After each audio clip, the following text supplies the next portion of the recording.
Саламатсыңарбы балдар? Кыргызстандын тарыхы боюнча 11 класстар үчүн видео сабагыбызды баштайбыз. Бүгүнкү сабагыбыздын темасы эгемендүү Кыргызстандын экономикалык абалы, калктын социалдык жана руханий турмушу. Бүгүнкү сабагыбыздын планын азыр ачып карап көрсөк, экономикалык реформалар, мамлекеттин социалдык түзүлүшү, билим берүү жана илим жана маданияты, тарыхка болгон кызыгуунун жогорулашы деген теманын үстүндө биз бүгүн түшүнүктөрдү алабыз. Бүгүнкү сабагыбыздын негизги максатында айтылган эгемендүү Кыргызстандын алгачкы жылдарындагы экономикасы канчалык деңгээлде өсүү жана төмөндөсүү болгондугун баштайбыз.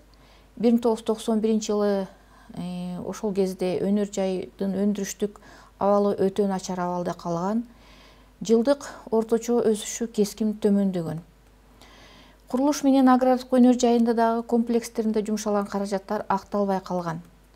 Энергетика, көмүр, жеңил жана тамак аш өнөр жайы, машина куруу тармагындагы пландар толук ишке ашпай калып, бул мамлекеттин экономикалык жактан өнүгүүсүн толук төмөндөтүүгө алып келген деп айтсак болот.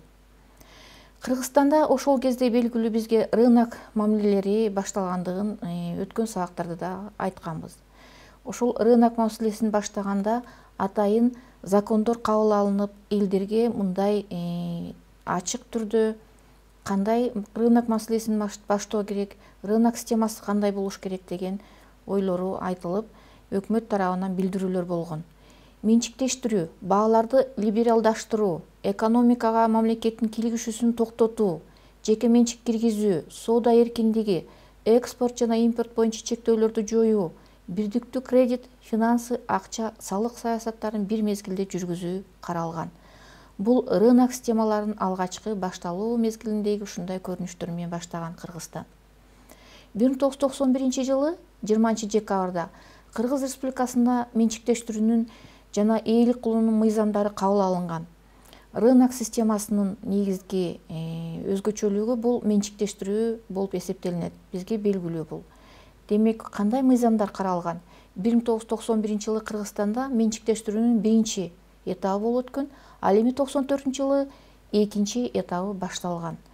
Менчиктештирүүнүн мыйзамдарында бул сөздөр ачык толук жазылып турган. Жер, анын байлыктары, токойлору, суулары жана башка табигый ресурстары, маданий жана тарыхый байлыктары менчиктештирилбейт деп ачык айтылган. Ошол менчиктештирүү ишинде элдин пайдасы үчүн жүргүзүлгөн же болбосо саясаттар толук болгон эмес. Элдер ошол учурда жумушсуздукта абалда калган. Элдердин менчиктештирүү саясатынын учурунда көптөгөн элге жүргүзгөн менчиктештирүү саясатындагы катачылыктардан элдер жабыркаган. Андан сырткары 1991 жылдан баштап жер жана агрардык реформалар жүргүзүлгөн. Жер кодекси, жер реформасы, дыйкан чарбалары жөнүндөгү мыйзамдар одоно бузулуп, толук ишке киргизилген эмес. Колхоз совхоздор таркатылган, жер менчикке берилген, бирдиктүү жер салыгы киргизилген. Демек, колхоз совхоздордун таркатылышы менен жер менчикке берилсин деп айтылган, бирок жер салыгы кошо киргизилген. Жер салыгын киргизилүүдө көптөгөн дагы мүчүлүштүктөр кеткен. Айыл чарбасынын материалдык техникалык базасын талаптоноо өтө одоно көрүнүштөргө алып келген. Талаптоноосу болуп, бул элдин, мамлекеттин ошол кездеги айыл чарбасынын техникалык базалык материалдарынын жокко учуроосуна түрткү болгон. 1998 жылдан баштап элдик референдум башталган. Мунун жыйынтыгында сугат системасын оңдоо, айыл чарбасына рынок мамилелеринин өтүшүнө кадам башталган. Демек, ошол 91 жылы жер жана агрардык реформа саясаттары дагы көптөгөн катачылыктарды алып келип, элдин ошол кездеги рынок мамилелерине түшүнбөстүктүн негизинде кылган мамилелери ачык мамлекет тарабынан, мындайча айтканда, түшүндүрүү иштери толук болгон эмес. Коомдук социалдык түзүлүшү ошол кезде кандай болгон башталышында? Негизи эле биз коомдук социалдык түзүлүштү мындай этаптарга бөлүп карайбыз. Социалдык, демографиялык. Демек, социалдык демографиялык Кыргызстанда табигый өсүү жолу жогорку темпте болгон. Башка мамлекеттерге караганда ошол табигый өсүү деген балдардын төрөлүүсү адамдардын ошол кезде көбөйүүсүнө алып келген. Социалдык кесиптик деп аталат. Бул рынок мамилелерине өтүшүндө ошол кезде жаңы фермер, содагер, ишкер, жалданма эмгекчилер деп келип чыккан жаңы катмарлар пайда болгон, жаңы кесиптер келип чыккан. Бул боюнча силер өзүңөр дагы кошумча маалыматтарды бүгүнкү күндө угуп билип атасыңар. Көптөгөн жаңы терминдеги кесиптик социалдык кадамдар башталган. Андан сырткары социалдык таптык көрүнүштөр пайда болгон. Соода, тейлөө, өнөр жай, айыл чарба системасында көптөгөн ишканалар түзүлүп, аларды ээлеген адамдардын катмарлары пайда болгон. Демек, социалдык катмарлардагы ошол кездеги чоң ажырымдардын кесепети бүгүнкү күндө бизде байкалып атат турмушта. Демек, адамдардын ээликтерди көбүрөөк ээлегендер жана аз камсыз болгон адамдардын ортосундагы ажырымды айтсак болот экен. Социалдык улуттук өзгөчөлүк. Коомдук социалдык түзүлүштүн дагы бир чоң өзгөчөлүгү бул социалдык улуттук. Кыргыздардын калкы бүгүнкү күндө 72,6% түзсө, бүгүнкү күндө андан башка 100дөн ашык улут жашайт ушу Кыргызстанда. Демек, коомдун социалдык түзүлүшүн биз ушундай 4 багытта карап айта алсак болот экен. Калктын социалдык жактан тейлөөнүн абалы кандай болуп башталды эле? 1993-жылы декабрда Кыргыз Республикасынын социалдык фонду түзүлгөн. Бул фонддо пенсия, жөлөк пул берүү иштери жакшыртуу маселеси үчүн каралган социалдык фонд болгон. 1996-жылы Кыргызстанда спутник байланышынын жаңы типтеги станцияларынын курулушу башталган жана курулган. Бизге бул тема боюнча силер бүгүнкү күндө балдар абдан жакшы билет болушуңар керек. Бул спутниктер кайсы учурда, кандай мааниде керек жана бүгүнкү күндө бул кандай байланыштар түзөрүн силер абдан жакшы түшүнүүңөр бар болуш керек деп ойлойм. 1999-жылы ден соолук жылы деп жарыяланып, саламаттыктык сактоо боюнча көптөгөн реформалар жүргүзүлгөн. Ошол реформалардын негизинде адамдардын саламаттыгын кантип сакташ керек? Мисалы, бүгүнкү күндө үй бүлөлүк дарыгерлер, андан сырткары менчик атайын саламаттык сактоо жайлардын ачылуусу башталган. Билим берүү системасында да көптөгөн өзгөрүүлөр болгон. Ошол эгемендүү Кыргызстандын системасында рынок мамилелеринин пайда болуусу экономика, техника, маданият тараптагы атайын талабына ылайык реформа иши керек болгондагы жаңы багыттагы окуу жайлар ачылган. Билим берүү системасын жакшыртыш үчүн 1992-жылы декабрда Кыргыз Республикасынын Жогорку Кеңеши билим берүү жөнүндө мыйзам кабыл алган. 1996-жылы билим жылы деп жарыяланган. 21-кылымдын кадрлар деп улуттук программалар иштеп баштаган. Бул билим берүү системасын алга жылдыруу максатында жүргүзүлгөн иштер болгон. Ошол кезде мамлекеттик эмес окуу жайлар дагы ачылып башталган. Кыргыз илиминин тарыхында көптөгөн дагы жаңылыктар башталган. Кыргыз улуттук илимдер академиясы аракет, маданият, 20-кылымдын кадрлары өңдүү улуттук программадагы иштерди аткарышкан. Бул программалар ошол кезде кыргыз илиминин өнүгүүсүнө өзүнүн салымдарын кошууга иш-аракеттер башталган. 1999-жылы кыргыз илиминин тарыхында алгачкы ирет Кыргызстандын окумуштууларынын биринчи съезди болуп өткөн. Бул съезде кыргыз илимин андан ары кантип өнүктүрүү маселелери каралып, чоң кадамдарды башташкан. Илимий технологияларды кеңири пайдалануу милдеттери дагы аныкталып, ошол кезде билинип башталган. Кыргыз тарыхына кызыгуу. Бүгүнкү күндө кыргыз тарыхын силер 5 жана 11 класстын материалында предмет катары кеңири окуп келип атасыңар.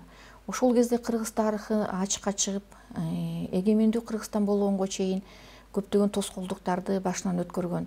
Коомду демократиялаштыруу тарыхый жана маданий мурастарга болгон терең кызыгууну эл арасында ойготкон.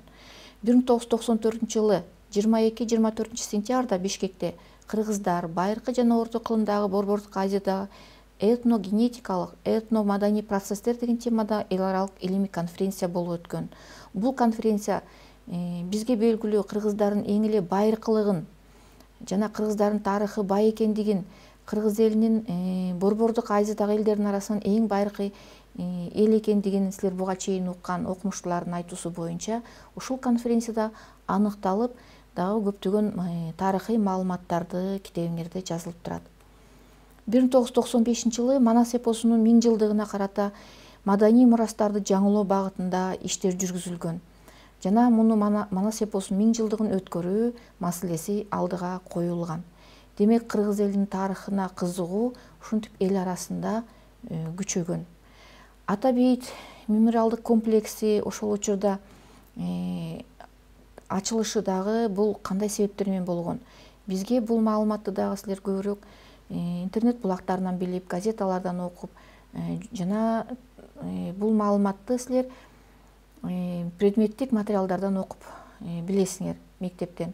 Демек, ошо 1937-38 жылдардагы саясий репрессиянын курмандыгы болгон мамлекеттик, партиялык, адаят менен искусствонун ишмерлеринин сөөгү атайын жагы кайра коюлду деп коюлду жана ошол 2000-жылы Чоң Таш айылына жакын жерде эстелик курулду.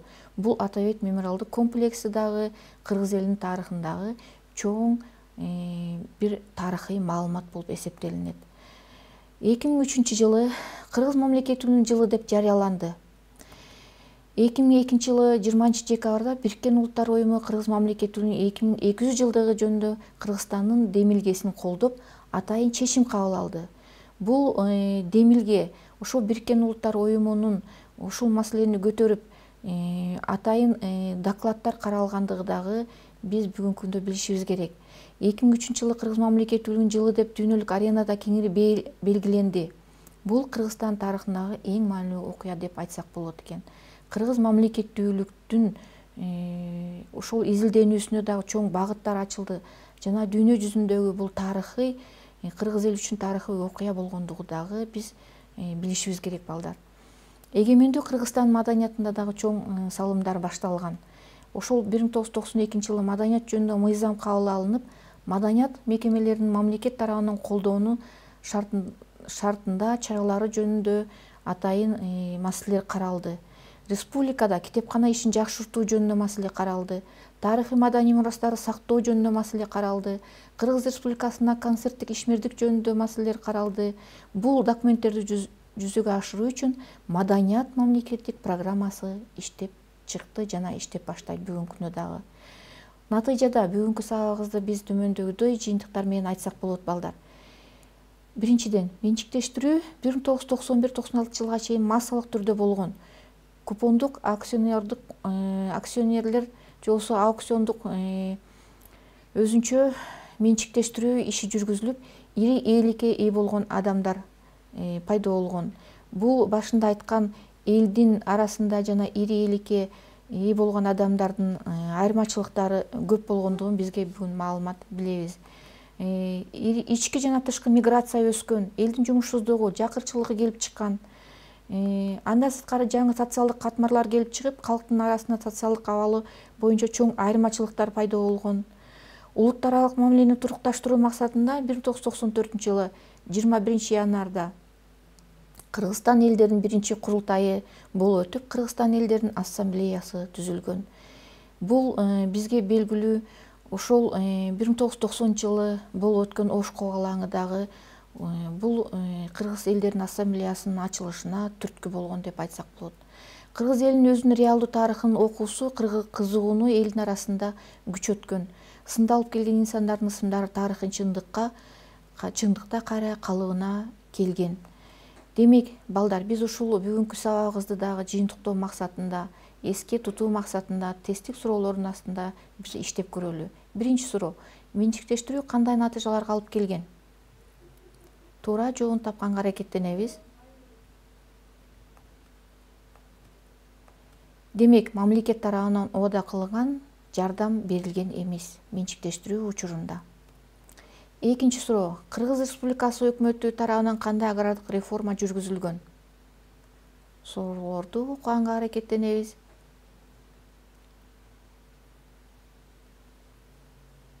Туура жообу бирдиктүү жер салыгы киргизилип, сугат системасы оңдолгон. Үчүнчү суроо. Кыргызстандын калкы демографиялык жактан өсүү деген эмне? Суроолорду окуп чыгабыз.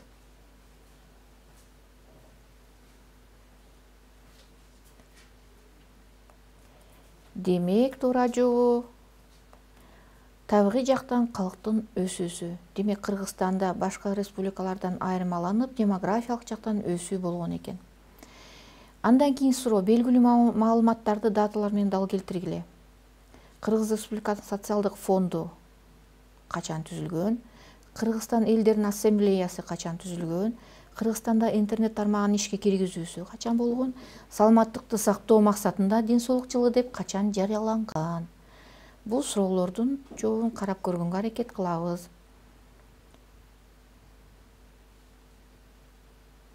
Демек, балдар, туура жообун карайбыз. Кыргыз Республикасынын социалдык фонду 93-жылы декабрда кабыл алынган. Кыргызстан элдеринин ассамблеясы 94-жылы 21 январда кабыл алынган. Кыргызстанда интернет тармагын ишке киргизүү 1996-жылы силерге жакын суроо. Саламаттыкты сактоо максатында ден соолук жылы деп жарыяланган 99-жылы. Демек, бул даталарды силер эске тутуп калганга болот деп ойлойм. Эми могу жерде көрүп турган сүрөттөрдү карасаңар, Кыргызстан эл аралык уюмдар мүчөсү катары кандай максатта ушул уюмдарга кирди деген суроонун үстүндө өзүңөр интернет булактарынан, китептерди маалымат алып окуганга аракеттенебиз, балдар. Кандай бүгүнкү күндө Кыргызстан уюмдардын составында турат? Бул уюмдардын кирүүсүндө Кыргызстан кандай өзүнө пайдаларды алып келет жана кандай максатта кирди деген суроо. Балдар, бүгүнкү сабагыбызды биз ушун менен жыйынтыктайбыз. Саламатта калгыла.